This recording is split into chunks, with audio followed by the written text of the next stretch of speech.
Today we're going to talk about Speedway in the 70s. You know, it got really popular. There's lots of people that got into Speedway. How did they do that? They went to the Speedway races. They saw the excitement. They saw all the colorful riders. You had the Bass Brothers, Rick Woods. You had Wild Bill Cody. You had many quality racers. And they were all colorful. They all had their own style. And that inspired a lot of young people to purchase a Speedway bike, mostly Jawas at the time. Back in the early 70s, a lot of young people just were inspired by a motorcycle that had just a clutch, no shifting, just go. And they had all those countershaft sprockets and rear sprockets. And a lot of young guys, a lot of young guns, they asked their parents to buy a bike, or they worked as a paper boy, whatever. They got a Speedway bike and they just learned how to ride Speedway in the backyard, wherever they could find a place to ride. It was exciting. Every young rider wanted to emulate their star. They wanted to become that person.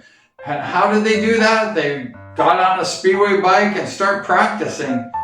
Back in the day, it was exciting and it was fun, and there were so many young riders learning how to race Speedway.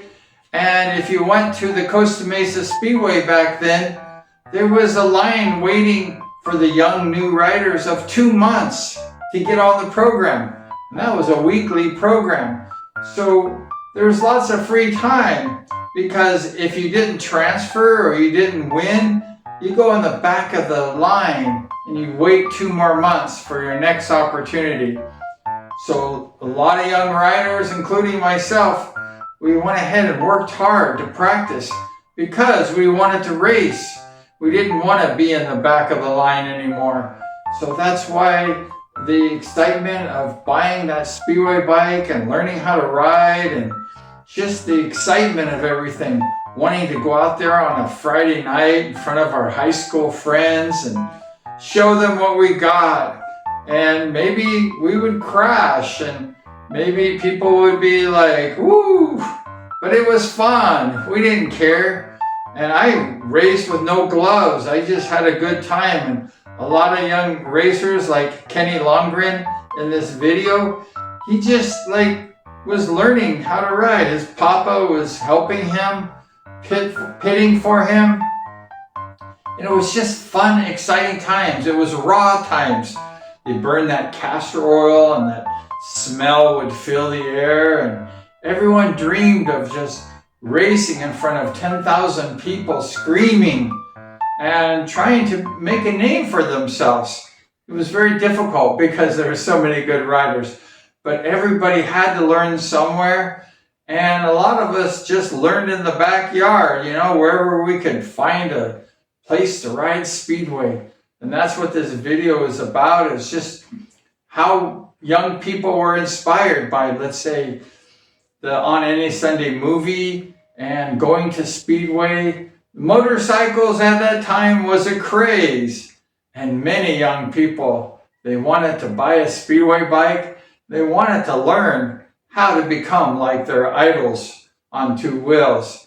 But Speedway was fast, it was exciting.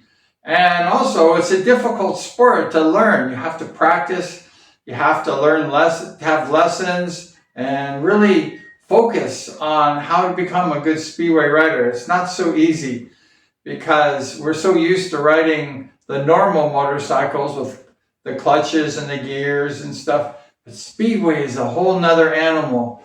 And all these young riders, they had to just learn from scratch how to race. And it was fun times. It was good times. And those times will never come back. They had $2 Speedway admission over at Bakersfield, and San Bernardino was reported by one of the subscribers today. Back in the day, it was just exciting. It was raw. It was entertaining. And there was a lot of good racers. And if you didn't win, you have to go to the back of the pack and wait a few more months before you had another chance.